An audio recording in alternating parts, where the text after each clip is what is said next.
Once again, thank you for giving me the floor. And as you can see, we are discussing a topic called business growth at right place with right timing, and what is more important is efficient execution. And these are the topic what I'm going to discuss with you.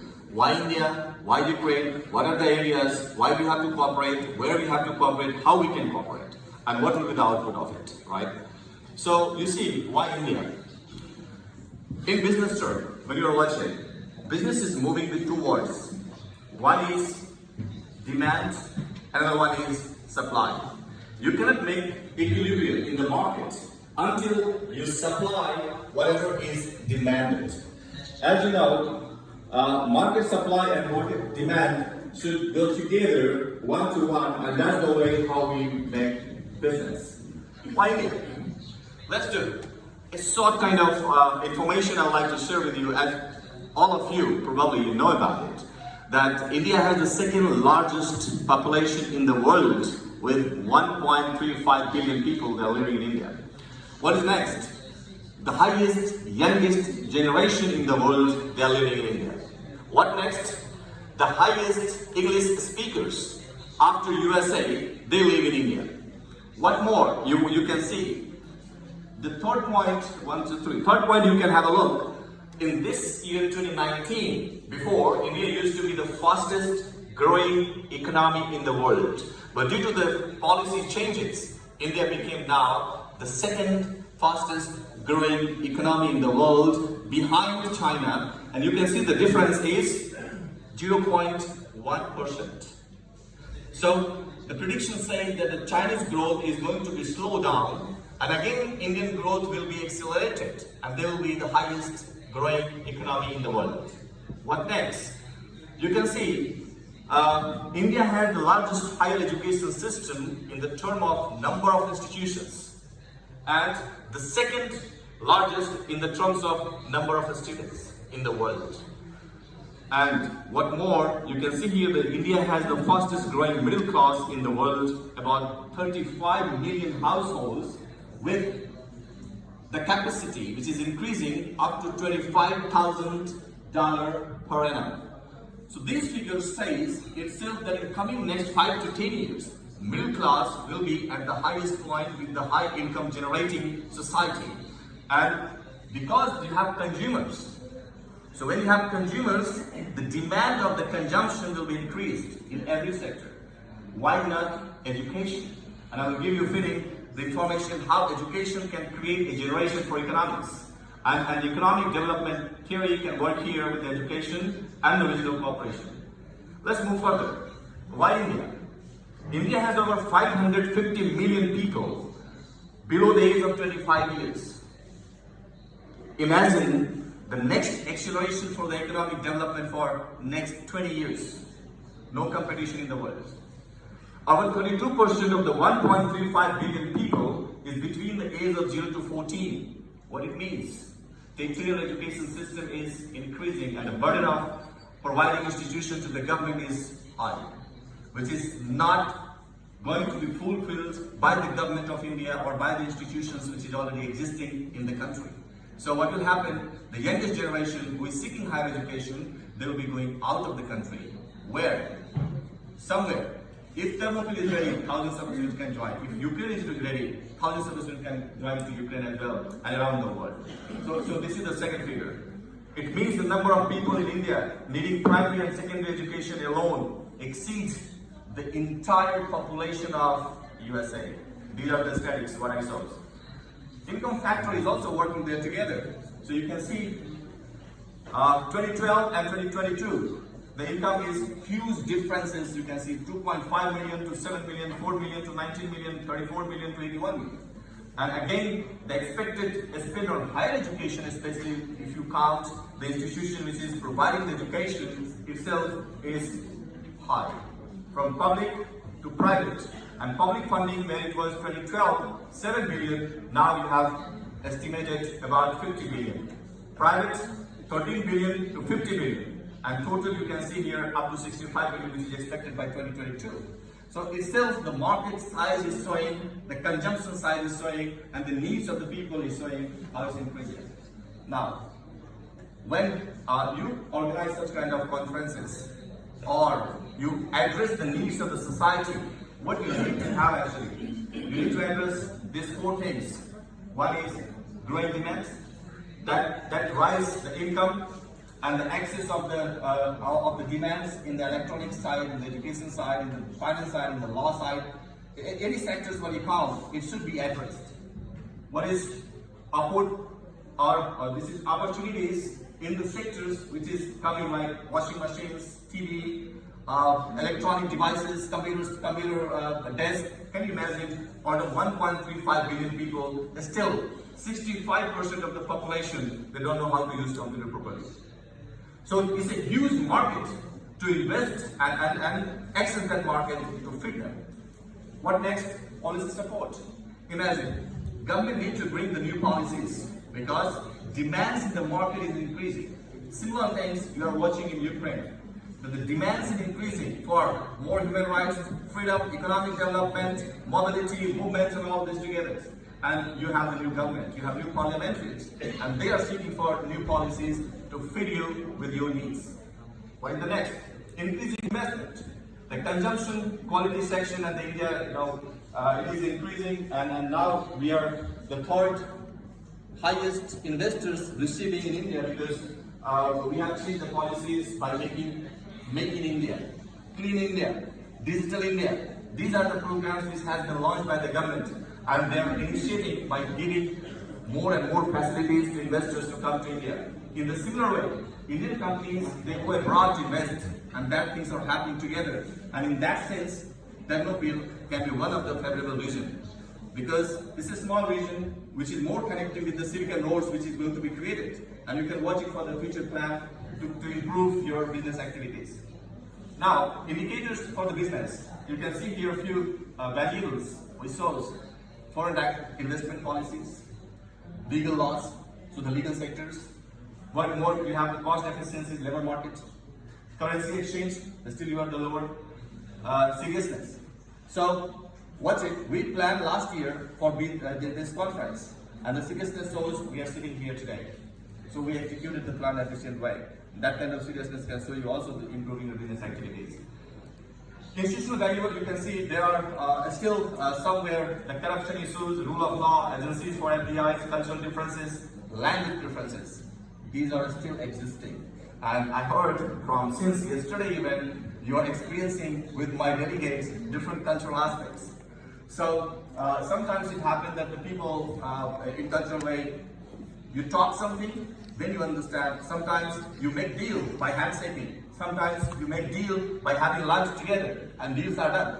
So different cultural activities are there, and we have to finalize that activity as well. Language is there, but doing business with India, I don't think you have any problem because most of the people with whom you like to establish your business, they're able to speak English, right? So you don't need to know 627 dialects in India, because we have many languages and we use many dialects. So you need to use one language, that is English, and we call it linked language. That even I'm from Central India, and I travel to South India. I'm like you. I don't understand South Indian languages, so I'm a foreigner like you just.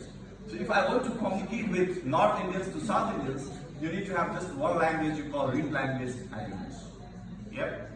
Market size, I just gave you before, it's a growing market and biggest market now, the second largest market in the world after China. But in next 5 to 10 years, India is crossing Chinese population. Empirical theories works, so the distance factor is there. The Ukraine is more far than the neighbor countries. So there is a factor, but still, when you identify these factors and find the solutions, I'm very sure the trade will improve and the flow of trade will be increasing very fast.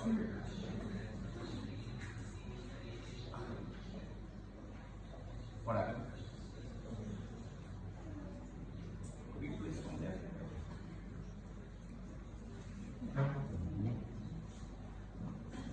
Next, please.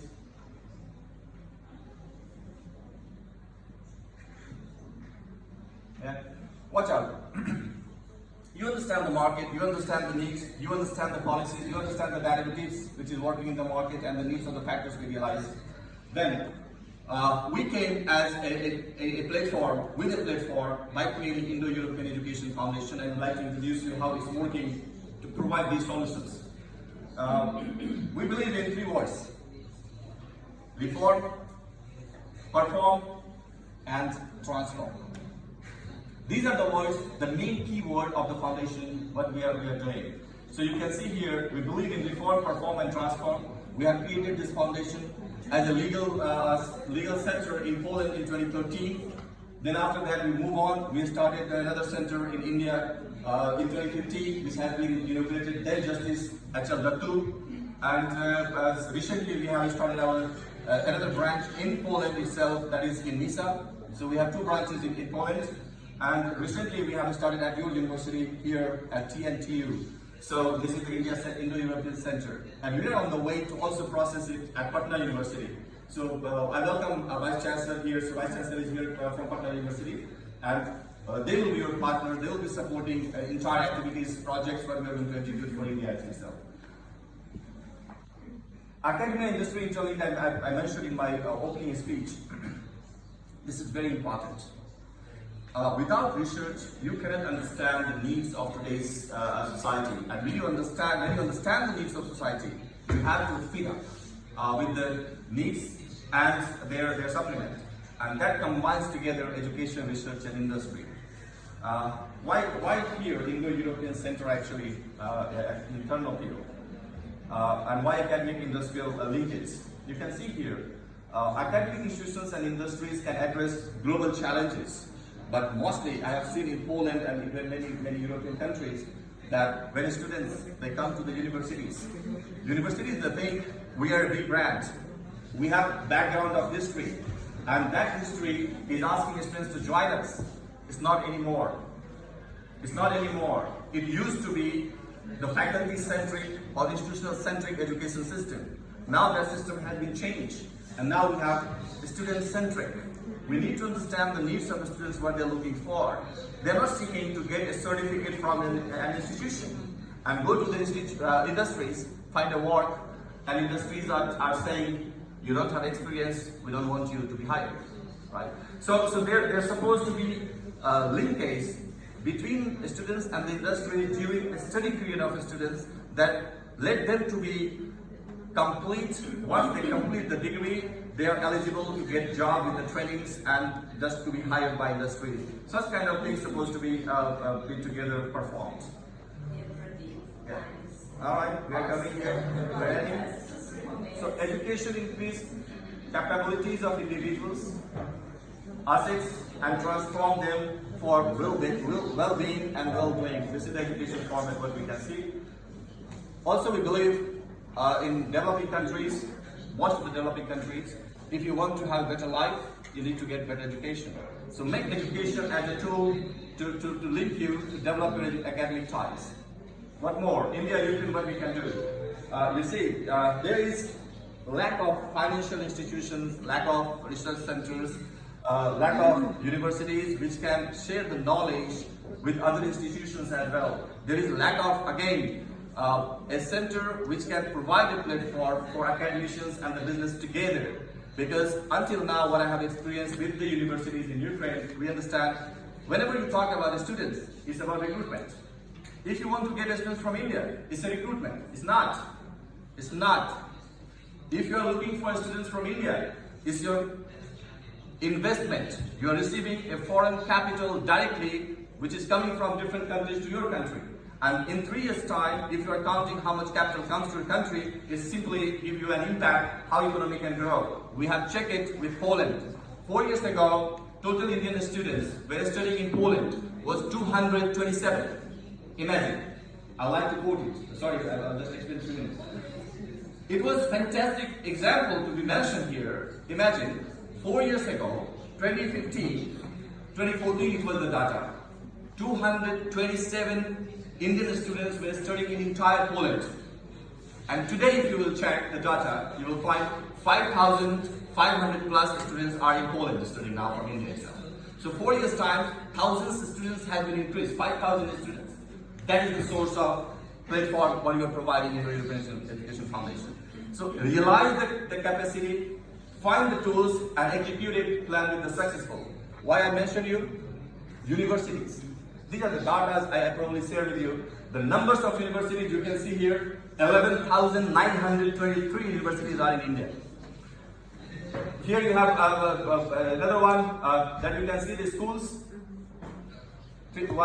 How much it is? 15,000, no, 1,100,000, 52 and 234, right? Millions of institutes are executed there, but still they are less in the numbers. So what we need is, these are the factors I would like to address for the member of parliament and others, that when you are changing a policy, you are changing policy by keeping three things in your mind that gives you prosperity for economic growth. Number two, you're watching the demographic impact. Being in Poland, I have seen students from Ukraine, they are migrated to Poland. What about the Ukrainian universities? What about the institutes existing in Ukraine? They have problems. So you have to address these issues in the real form and then execute the plan. It will be working together. Policies with the interest of today's contemporary world rather than the tomorrow's by counting the past. And the supply-demand model you can see here, that is there, right? What attracts? I don't want to give you here again the language, the growth of population, cheap labor, availability of raw materials, largest industry speakers, these are already mentioned. And these are the factors which is enhancing this cooperation. And what is the last? We need to think about, there's supposed to be motivation for interacting and connecting the world together, political motivation. So that's the way we call lawmakers here, diplomats. So I appreciate the talk with Her Excellency from Hungary, that everything we can find out, all the conflicts can be solved by diplomacy. And diplomacy is the best tool to find the solutions. So the political will should be there. What is the second part? The economic reform policy. You need to understand the economic policy and execute it. You are watching India. India is growing, is signing India today because every day we are bringing reforms. Every day we have new reforms, and that shows the Indian power in the world. Third, academic, I expressed you already, that academic trials shows the cultural conjunction, also the motivation for the students, faculties, industries, and the lawmakers to exchange the ideas and execute it, and the social cultural parts are there. So, just I close you here. Oh, okay, sorry. This is the one last. You need to understand, again, when you are working with different societies, identify your reliable partners with whom you want to work, rather than to find any agencies or any recruiters or anything when you are going to work with them. Find consultant in your country rather than to going to India, because these are not reliable parts. If you don't know the person with whom you are working, don't work with them. First, you need to identify them. Cross-cultural understanding you need to develop. If something is going up and down, you should not be frustrated immediately that, oh, it's too much, I cannot cooperate. No, be patient. Because maybe you have a good intention, they have also good intention. But sometimes these cultural differences can impact your growth. What is more? Contacting approach. It happens. We are delivering on the mail, we send an email, and we are waiting to response. But imagine, in 1 week, you don't really receive any response. 10 minutes, 10 days, no response. So you don't need to wait, just read. And these are the things, factors that you can identify, create new opportunities for students, faculties, and the diplomacy. Thank you so much.